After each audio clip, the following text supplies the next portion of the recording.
warahmatullahi wabarakatuh. Perkenalkan, nama saya Sania Divka Pratiwi, NPM A1J021047, kelas 2A. Saya adalah mahasiswi Fakultas Keguruan dan Ilmu Pendidikan, Prodi Pendidikan Non-Formal Universitas Bengkulu. Yang terhormat Bapak DRS Ilham Abdullah MPD, selaku dosen pembimbing mata kuliah konsep anak usia dini.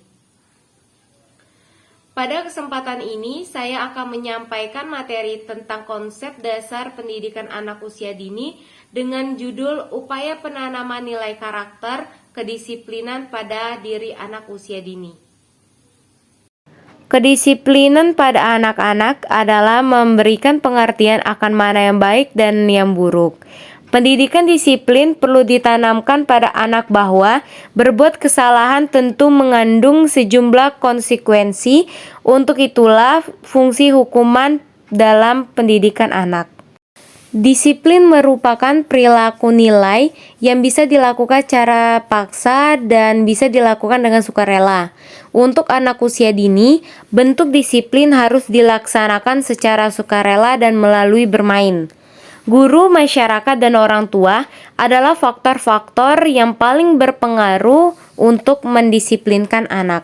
Menurut Charles Schaeffer, disiplin adalah sesuatu yang mencangkup pengajaran, bimbingan atau dorongan yang dilakukan oleh orang dewasa yang bertujuan untuk menolong anak belajar, untuk hidup sebagai makhluk sosial, dan untuk mencapai pertumbuhan serta perkembangan mereka yang optimal. Dari berbagai pengertian di atas, dapat diketahui bahwa disiplin merupakan cara masyarakat dalam mengajarkan anak mengenai perilaku moral yang disetujui kelompok, di mana dalam diperlukan unsur kesukarelaan dan adanya kesadaran diri. Artinya, kemauan dan kemampuan untuk berperilaku sesuai aturan yang disetujui kelompok muncul dari dalam diri tanpa adanya paksaan. Oleh karena itu, dalam mengajarkan disiplin, sebaiknya tidak ada paksaan dari orang tua ataupun guru sebagai pemimpin, sehingga anak atau siswa akan berdisiplin karena adanya kesadaran diri dari diri anak itu sendiri, bukan paksaan. Dengan demikian, maka anak akan dapat mengetahui dan tujuan dari disiplin adalah untuk kehidupan yang lebih baik dan berguna untuk kebahagiaannya sendiri. Disiplin mempunyai tujuan untuk anak usia dini. Tujuan disiplin adalah membentuk perilaku sedemikian rupa sehingga ia akan sesuai dengan peran-peran yang ditetapkan kelompok budaya. Tempat individu itu diidentifikasikan. Orang tua ataupun guru diharapkan dapat menerangkan terlebih dahulu apa kegunaan atau manfaat disiplin bagi anak sebelum mereka melakukan kegiatan pendisiplinan terhadap anak. Hal ini dilakukan supaya anak memahami maksud dan tujuan berdisiplin pada saat mereka menjalaninya.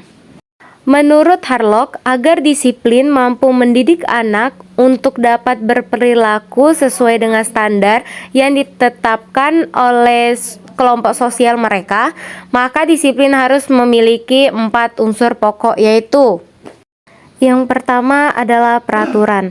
Peraturan adalah pola yang ditetapkan untuk tingkah laku, di mana pola tersebut ditetapkan oleh orang tua, guru, dan teman bermain. Tujuannya adalah untuk membekali anak dengan pedoman perilaku yang disetujui dalam situasi tertentu. Peraturan mempunyai 2 fungsi, yaitu yang pertama, peraturan mempunyai nilai pendidikan, sebab peraturan memperkenalkan pada anak perilaku yang disetujui anggota kelompok tersebut. Yang kedua, peraturan membantu mengekang perilaku yang tidak diinginkan. Yang kedua adalah hukuman. Hukuman berasal dari kata kerja Latin punere dan berarti menjatuhkan hukuman pada seseorang karena suatu kesalahan, perlawanan atau pelanggaran sebagai ganjaran atau pembalasan. Walaupun tidak dikatakan, namun tersirat bahwa kesalahan, perlawanan atau pelanggaran ini disengaja, dalam arti bahwa orang itu mengetahui bahwa perbuatan itu salah tetapi tetap melakukan. Yang ketiga adalah penghargaan. Penghargaan berarti tiap bentuk penghargaan untuk suatu hasil yang baik. Penghargaan tidak perlu berbentuk materi, tetapi dapat berupa kata-kata pujian. Penghargaan mempunyai beberapa peranan penting dalam mengajar anak untuk berperilaku sesuai dengan cara yang direstui masyarakat, yaitu yang pertama, penghargaan mempunyai nilai mendidik. Yang kedua, penghargaan sebagai motivasi untuk mengulangi perilaku yang disetujui secara sosial. Apapun bentuk penghargaan yang digunakan, penghargaan itu harus sesuai dengan perkembangan anak. Bila tidak, ia akan kehilangan efektivitasnya. Yang keempat, konsistensi. Konsistensi berarti tingkat keseragaman atau stabilitas. Peraturan hukuman dan penghargaan yang konsisten membuat anak tidak bingung terhadap apa yang diharapkan dari mereka. Ada beberapa fungsi konsisten, yaitu yang pertama, mempunyai nilai mendidik. Yang kedua, mempunyai nilai motivasi yang kuat. Yang ketiga, mempertinggi penghargaan terhadap peraturan dan orang yang berkuasa. Anak yang terus diberikan pendidikan, disiplin yang konsisten cenderung lebih matang disiplin dirinya bila dibandingkan anak yang tidak diberi disiplin secara konsisten. Disiplin mempunyai tipe-tipe. Menurut Hurlock, ada beberapa tipe-tipe disiplin, yaitu yang pertama, disiplin otoriter. Merupakan disiplin yang menggunakan peraturan dan pengaturan yang keras untuk memaksakan perilaku yang diinginkan. Disiplin otoriter selalu berarti mengendalikan melalui kekuatan eksternal dalam bentuk hukuman, terutama hukuman badan. Yang kedua adalah disiplin permisif. Disiplin permisif berarti sedikit disiplin atau tidak berdisiplin. Disiplin permisif biasanya tidak membimbing anak ke pola perilaku yang disetujui secara sosial dan tidak menggunakan hukuman. Anak diberikan meraba-raba dalam situasi yang terlalu sulit untuk ditanggulangi oleh mereka sendiri tanpa bimbingan atau pengendalian. Yang ketiga, disiplin demokratis. Disiplin demokratis menggunakan penjelasan, diskusi, dan penalaran untuk membantu anak mengerti mengapa perilaku tertentu diharapkan. Metode ini lebih menekankan aspek edukatif dari disiplin daripada aspek hukumannya. Disiplin demokratis menggunakan hukuman dan penghargaan dengan penekanan yang lebih besar pada penghargaan. Memasuki kesimpulan, disiplin merupakan cara masyarakat mengajarkan pada anak mengenai perilaku moral yang diterima oleh kelompok. Tujuannya adalah untuk memberitahukan kepada anak perilaku mana yang baik dan mana yang buruk, serta mendorong untuk berperilaku agar sesuai dengan standar yang diperlukan.